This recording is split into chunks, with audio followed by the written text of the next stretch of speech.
and welcome back to the channel. More specifically, welcome to our Tuesday night live broadcast where we are live here on the channel every single Tuesday night at 8:30 p.m. Eastern Standard Time. So if this is your first time joining us, a big hello, a big welcome. If you have been here for a while, you've watched our videos, you've shared them, they've helped you, a big fat welcome back to the channel. If you are new here or if you've been here for a while and you have not joined our growing community here on YouTube, I would love to send you a personal invitation to hit the subscribe button, join our growing community. I personally believe weight loss it's simple, but it's hard. And when you have a community of like-minded people that have joined together, they're supporting one another, there is power in that. So I would love for you to join our community. Super simple. Hit the subscribe button, ring the notification bell. That will let you know when we upload weight loss tips, fitness tips, healthy cooking, which we do every single week. Don't forget, before you leave today, smash that like button. Really helps out the channel, helps our message get out to those who are trying to lose weight and need some inspiration and need some practical tips from some people that have done it. So anyway, so let's go ahead and dive in. Tonight we are going to be talking about 7 tips, 7 steps, where to begin when it comes to loving yourself, where to begin when it comes to self-love. And here's what I will tell you. This goes hand in hand with success in any other area, including weight loss. You will never hate yourself to the body you want.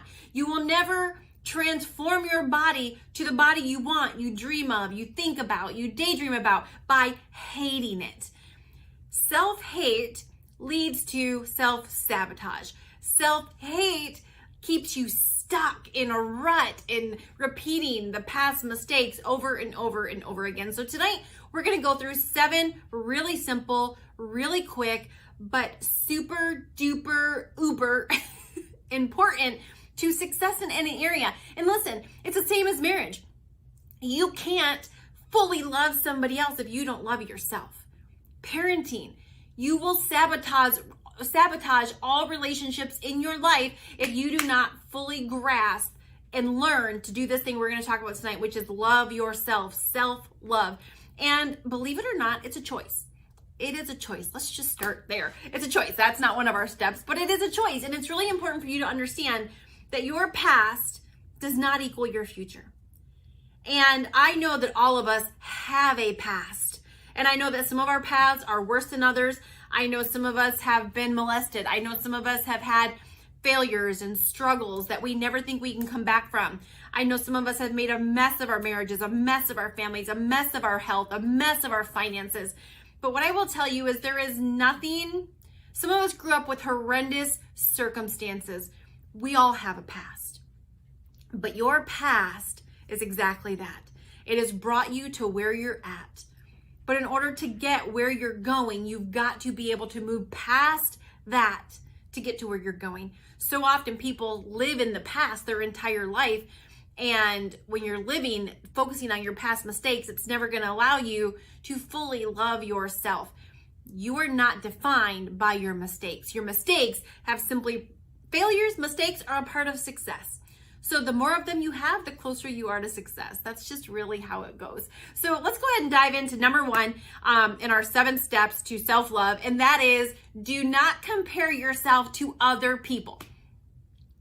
Comparison will rob you of all joy.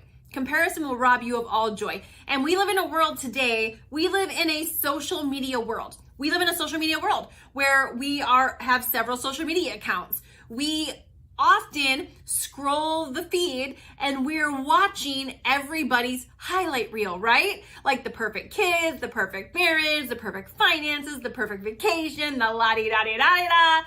And if we're not careful, we can confuse a highlight reel for reality. We can confuse people's highlight reel and compare their highlight reel to our real life. And nobody's highlight reel can compare with real life and all the crap that goes with it, because this is life and you're not going to get out of life without it. But what I will tell you is to know you don't need to know everybody's struggle, just like I don't need to know everybody's struggle. But I do know everybody's got one. Just like everybody's got a past, everybody's got a struggle.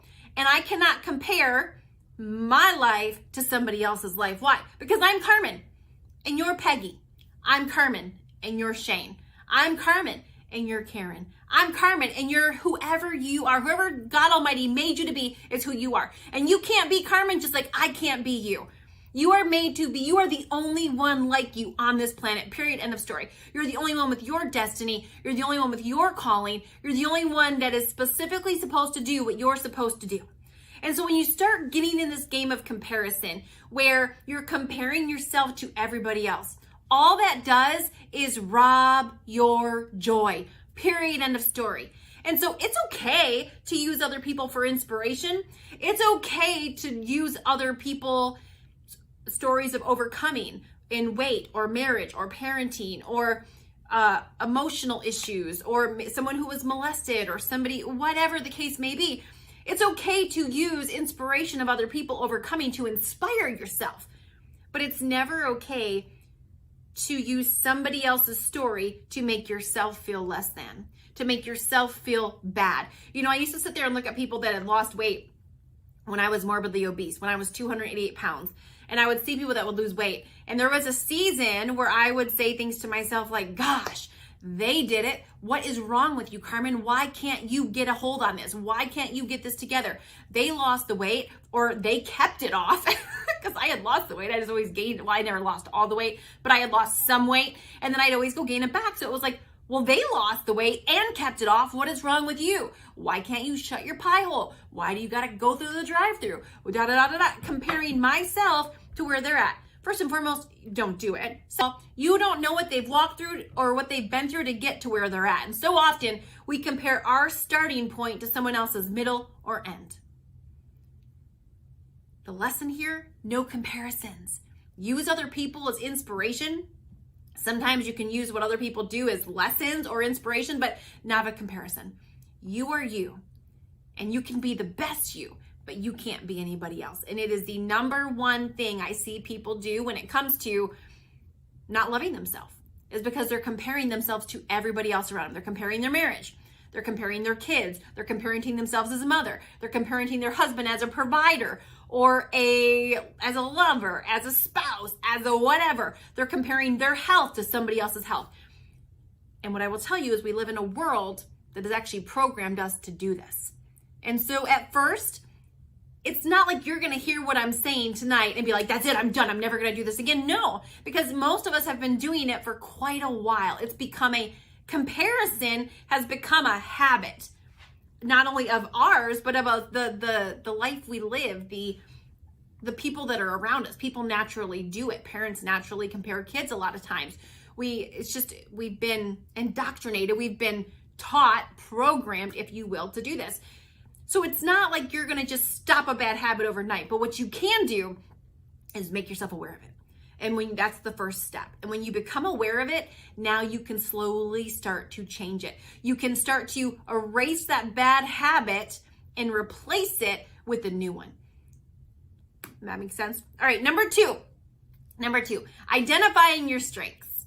Identifying your strengths. And what I will say is a lot of times if I were to ask people a question, I used to have a corporation where we had employees and we would interview people and hire people. And one of the questions I asked people a lot inside of those interviews is, what is your greatest strength? And then I would ask them, what is their greatest weakness? What I will tell you is more often than not, people could give me their greatest weakness quicker and easier than they can give me their greatest strength. They can give me their greatest weakness quicker than they can give me their greatest strength. You have got to start recognizing and know where you're strong. Most of the time, we are our biggest critic instead of our biggest cheerleader. And you have got to kill that critic. There's nothing wrong with analyzing and looking for a solution to become better, but criticizing yourself will never, just criticizing yourself and just, focusing on what you stink at, because by the way, we all stink at some things. It's just how it is. We all have strengths and we all have those things called weaknesses. But most of us focus on the areas we're not strong versus focusing on the areas we are strong and really operating in those that are. Successful people have strengths and they have weaknesses. They operate in their strengths, and then they have other people help them in the areas they're weak. So it's identifying, where am I strong? Where do I excel? Where are the areas that I'm like, shoot, dang, don't mess with me here because I got this? And then where are the weaknesses? And some of those weaknesses you might choose to work on, but it's knowing that, for a very long time, one of my weaknesses was patience. Nothing moved fast enough. I wanted everything like now, yesterday. And so it was realizing, okay, I am not so strong in that area. So let me find some people around me that are naturally have a better patience. Let me learn from them. Let me glean from them, and let me work on that. So it's not criticizing myself for my weakness, but it's recognizing my strengths. And then, believe it or not, eventually some things that you're weak in can actually become your strengths. That which you work on is what you get strong at. But you've got to know, what are your strengths?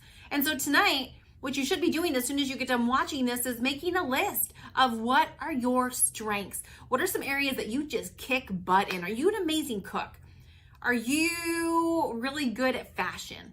Are you really good at your makeup? Are you a really good kick butt mom? Like, are you really good with your finances? Are you really good with balancing the books? Are you really good at grocery shopping and saving money? Are you good at time management?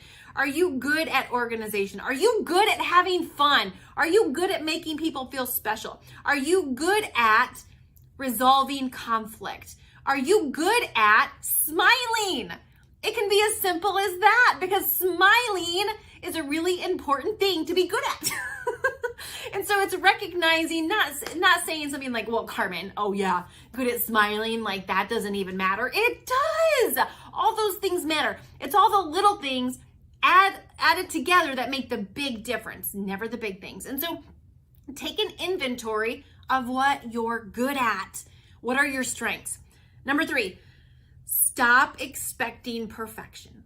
Stop expecting perfection. There is only one perfect person that ever walked this earth, and it wasn't me, and it wasn't you, and they hung him on a cross. So when we put the label of perfection on ourselves, when we expect perfection, then when we do mess up, we, just effed everything up. Why are we even trying? There's no use.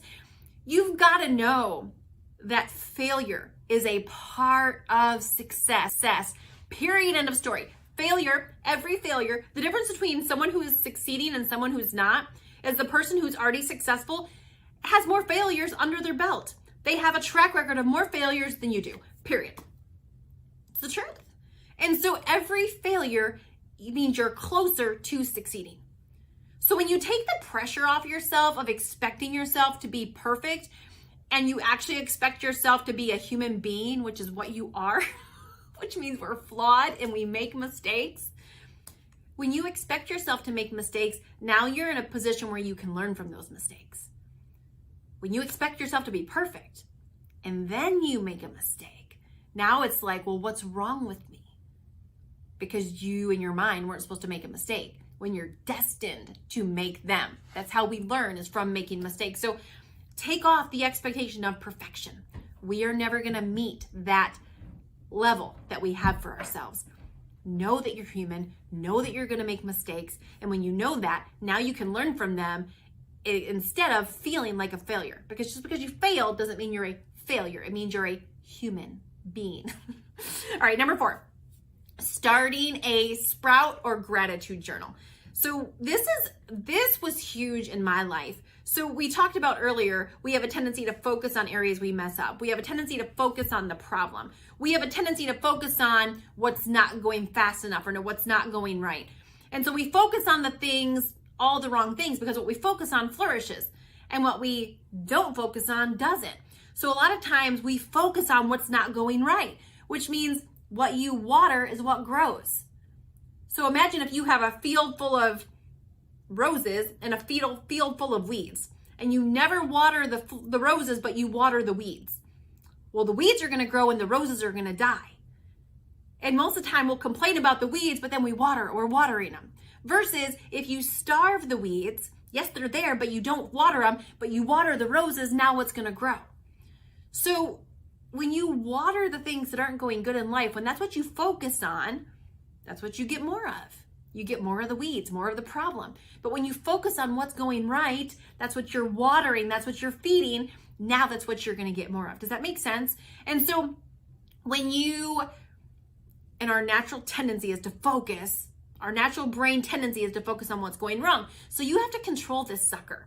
You've got to actually tell this sucker what to focus on. And that is the intention and the purpose of a sprout or a gratitude journal, is every single day going in that and writing down 3 things that are going well. 3 things that you did positive for today. It could be as simple as if you're trying to lose weight and you increased your water intake. It could be as simple as someone brought donuts into the break room and you said no. It could be as simple as you smiled at your spouse when they left their underwear on the floor and you wanted to say something. It could be as simple as you encouraged a stranger in the grocery store. Anything that you want more of in your life, you water, you recognize. And focusing on your weaknesses or focusing on your strengths is also a habit. So it's what we've trained ourselves to do, or what other people have trained us to do. Most of us have family, friends, and parents that have also focused. So we learned by watching them to do that. And then we just followed in their footsteps. And now we're training our kids to do the very same thing. And so having a sprout journal or a gratitude journal or a thankful journal, whatever you want to call it, is being intentional about what you're thinking about. It's training your brain to focus on the little things. And think about a sprout.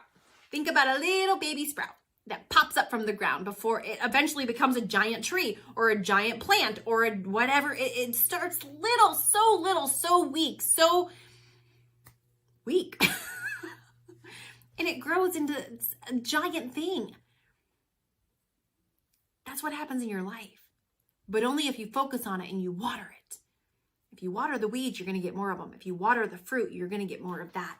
And so start a journal and start writing down every day 3 things that you're thankful for, 3 sprouts, 3 gratitudes, 3 things that you did that are going good in your life. And there's nothing too small. And at first, it might take you a hot second. You might sit there and go, oh, I thought of 1, 2, and it might take you 10, 20 minutes to think of 3 things, no exaggeration. But the more you do this, the more you train your brain to focus on this, it'll get to where you'll go to write down 3 and you'll have a list of 20, or it'll take you 30 seconds to write down 3 things. It'll go from being hard to being super, super easy. All right, number 5, investing into yourself. Investing into yourself. And what I mean by that is most of the time, most people stop learning after high school or college. And there's a phrase that I heard when I was a teenager. I think I was 18 years old. And if you're green, you're growing. If you're ripe, you're rotten. If you're green, you're growing. If you're ripe, you're rotten. When you're focusing on improving yourself, when that's your focus, you naturally tend to do that. But when you don't have a focus on improving yourself, that means you're staying the same. And there's actually no such thing as staying the same. You're either moving forward or you're moving backwards. You're never staying the same. And so I can remember, hearing that phrase and then meeting people who were constantly living in the past, who were constantly reciting what their second husband did to them a decade ago. And I can just remember thinking, wow, I don't want to be that person. I don't want to live that life. I want to be happy. And happiness is a choice. And so investing into yourself is keeping yourself moving forward. It's keeping yourself focused on what's going right. It's increasing your skill set. And if you want to increase your income, if you want to increase the success in your life, it takes you investing into yourself. It takes you, even like tonight, you watching this is making an investment into yourself, because there's 2 different kinds of investments. There's an investment of time and there's an investment of money. And I've made both. There's times where I've paid for personal development conferences. There's times that I have paid for personal development webinars, for books, for courses. And then there's times where I've binge watched somebody who inspires me on YouTube. I've watched, whatever it is that I've invested into myself, audio CDs, or even on Sundays, listening to our pastor at church is an investment into myself. And so if you want to succeed in life, even with weight loss, you've got to understand success principles are success principles.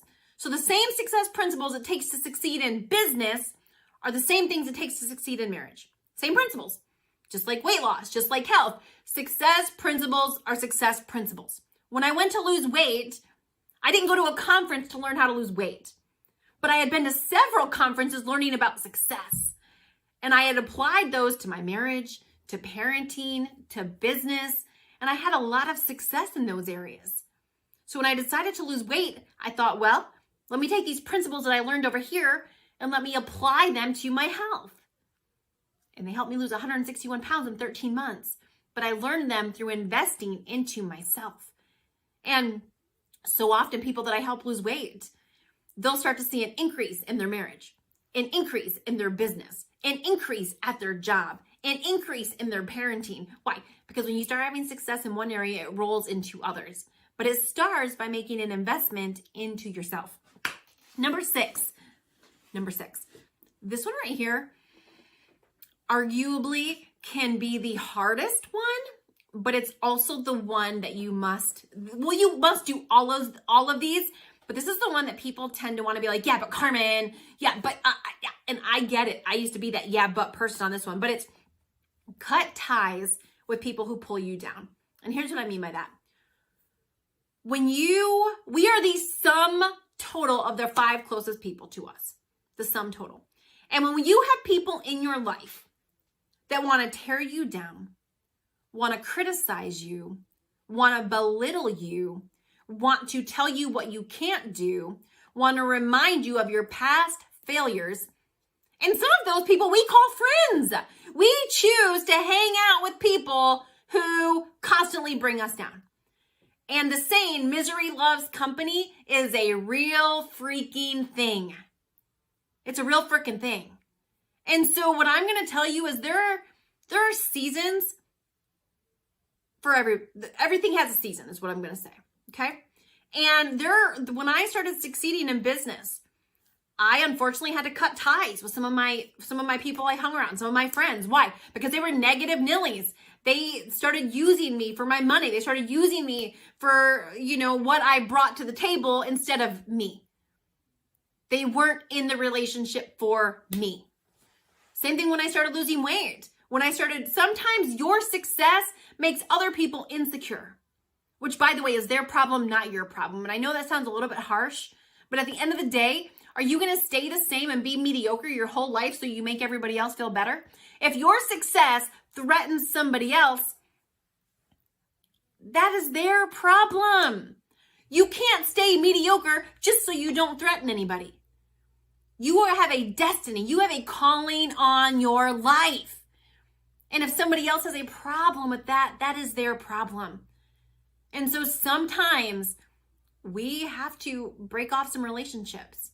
Sometimes we have to, and sometimes it's just giving yourself some space. Being aware of how much time you're actually spending on the phone with that person. When I was losing weight, there was some people that there was a lot of people I just didn't talk to about it. Even today, there's a lot of people I don't talk to about a lot of things. Why? Because if they're not going to add value to that area of my life, then why am I even going to discuss it? Have you ever had a conversation with somebody? Let's just say you're excited about losing weight. And you started this new boot camp and you went to some friends and you went to some family and you're like, hey, I just started this, and you're all excited. And they respond back with, oh, yeah, I did one of those. It didn't work. Have you ever tried this? And they just constantly discourage you, or why are you doing that? That's actually a nice version. Why are you doing that? That's so stupid. You're just going to waste your money. Who is this girl you're following anyway? Yada, yada, yada. And listen, I'm not telling you to cut ties for a one-off comment. What I'm telling you is if you have somebody in your life that is being poison, it takes if you put one rotten apple in a big old bushel of apples, that one rotten apple will poison the entire bushel of apples. if you are if you are on a mission to become the very best version of you, if you are on a mission to change the world, to change lives, including your own, to change your health, it's hard enough to succeed. You don't need a ball and chain pulling you down. Misery loves company. Sometimes you just got to cut the tie and have a boundary that you're not going to put up with that. You're not going to tolerate that. And that's going to lead us to number 7. And that is creating your community. Birds of a feather, flocking with where you want to go. You are the sum total of the 5 closest people to you. Period. That is how it works. So if you want to be wealthy and you're hanging out with a bunch of broke people living paycheck to paycheck and not doing nothing about it, well, you are the sum total of your 5 closest people. If you are overweight and you want to be fit and trim and healthy, but everybody you hang out with is overweight, you are the sum total of the 5 closest people to you. It was so funny. I was talking to my husband the other day and I told him, I said, listen, we are talking about fitness and influences. And so many times during different roads to success, when I was on my road to be a successful entrepreneur, on my road to be a successful mother, on the road to be a successful wife, on the road to be successful at my health, a lot of times, like, I didn't have people that I could just go hang out with, like buddy, shoulder to shoulder, elbow to elbow. So a lot of times it was finding someone virtually. It was finding someone on a platform like YouTube where I could come on here and watch somebody who was giving parenting advice or relationship advice or financial advice or whatever it was. And I was telling him, we were talking about working out, because the way I lost my weight was through, I worked out 6 days a week and I watched what I ate. It was really simple. And so I did at-home workouts. Like, I walked down to my basement and that's where I worked out. I didn't go to the gym. I didn't do any of that. Why? Because I'm not a fitness professional. I didn't even know what to do at the gym. And so I had a streaming service, which is like the Netflix of fitness. And I worked out every day. And I was spending 30 to 60 minutes with that trainer every single day. I was spending more time with that trainer than I was with any of my friends at that point in time. The only people I was spending more time with than that trainer were my husband and my kids. So even though that trainer was virtual, even though that trainer was through me pressing play on this streaming service, even though that trainer and I weren't physically together, they are and still one of my top 5 influences. How did I transform my body from morbidly obese to fit? One of the fittest people I'm the fittest person in my circle of friends that I hang out with, was because that was my influence. I intentionally made those fit people my influence. That's how a morbidly obese chick transforms from morbidly obese, a size 22, to a size 2 and healthy. I surrounded myself with those people. They became my people. So you've really got to look at your community. You've really got to look at who you are surrounding yourself with. You've really got to look at who are you flocking with.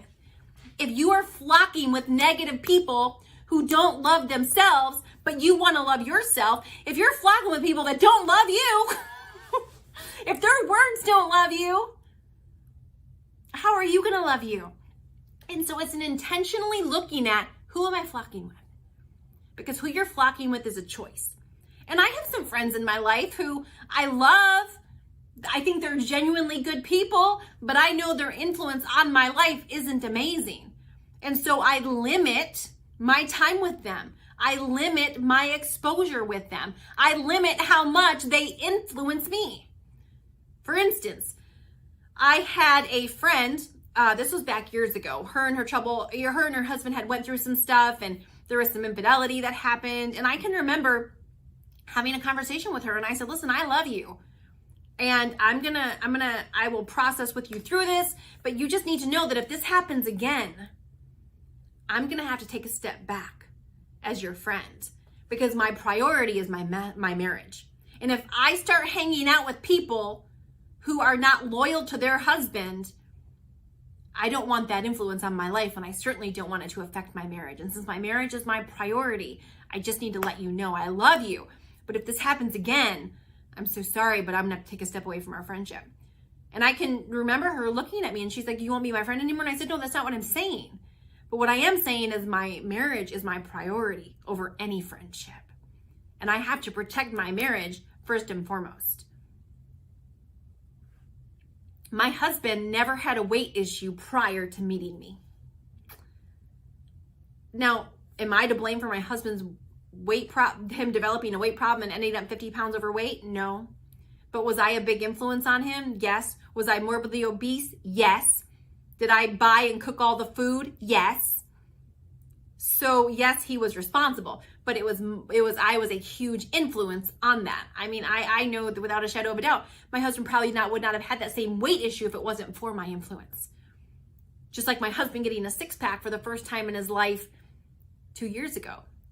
I know that was also because of my influence. He had never had a six-pack in his life, and he started working out, eating clean, and all of a sudden he just like chiseled it right down. So your influences matter. Don't kid yourself into thinking they don't. Your influences, who you are flocking with, who are you choosing to flock with, is so important. And it's so important to self-love. It's so important to loving yourself. Because if you're flocking with a bunch of hateful people, it's really hard to love yourself. Flock with people intentionally who love you, who support you, who encourage you. And sometimes that can be somebody through a screen that you don't even know. You'll hear me say all the time, listen, if you don't have a people, come join us. I would love to be virtual BFFs. I would love to chat with you every single week. Why? Because here we're positive, we're uplifting. And what I will tell you, I tell the people I work with all the time, listen, if we hang out long enough, I will convince you, I will brainwash you, I will beat it into you that you can do anything you want to do. Whatever it is, you can do it. That's what happens when you start hanging out with people that believe in you, even more than you believe in yourself.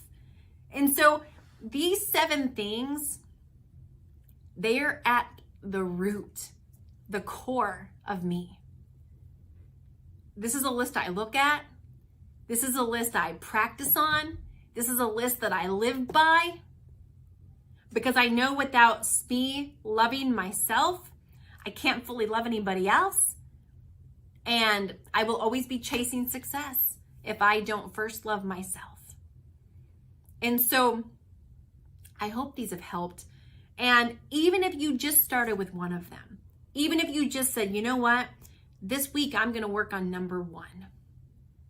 And then maybe the next week you work on the second one. And the next week you work on the third one. You don't, just one of these will make a massive difference. You don't have to change all 7 overnight, but they work. And they will get you to a place where you truly are loving yourself first. And when you love yourself first, you're now able to love others. They will truly get you to a point where the life you're living, you pinch yourself and say, how is this my life? You'll have a happiness and a joy that exudes from you, that attracts others, that nobody else can dim down. When you love yourself and you know who you are, it doesn't matter what anybody else says, because you know who you are. And when you know who you are, it doesn't matter who they say you are, because you know who you are. But if you don't know who you are, you will be who they say you are. You've got to know who you are. You've got to know your value. You've got to love you first. And when you can do that, you become unstoppable. You become unstoppable. So thank you so much for watching. If you haven't joined the community, I want to invite you to hit the subscribe button, ring the bell, join our community. I would love to see you on a regular basis. If you have any topics you would like to see us discuss here on the channel, go ahead and drop it in the comments, shoot me a message. And yeah, before you leave, make sure to smash that like button. So thank you so much for watching. We will see you on hopefully one of our next videos. Tomorrow is Wednesday, which means our current season 1 of the biggest transformation, where we're following 7 people through their weight loss journey. 7 people who have struggled with their weight for a really long time. Every Wednesday, a brand new episode goes up where they weigh in. We see how much weight they've lost. We see how they're doing. We watch their struggles. So I will link that playlist in the comments down below if you need some inspiration. If you want to start flocking with some people that are on the weight loss train, on the health train, I'll link that down below and you can join us on that. So anyway, thank you so much for watching. Have a great week. We'll see you on the next one. Bye.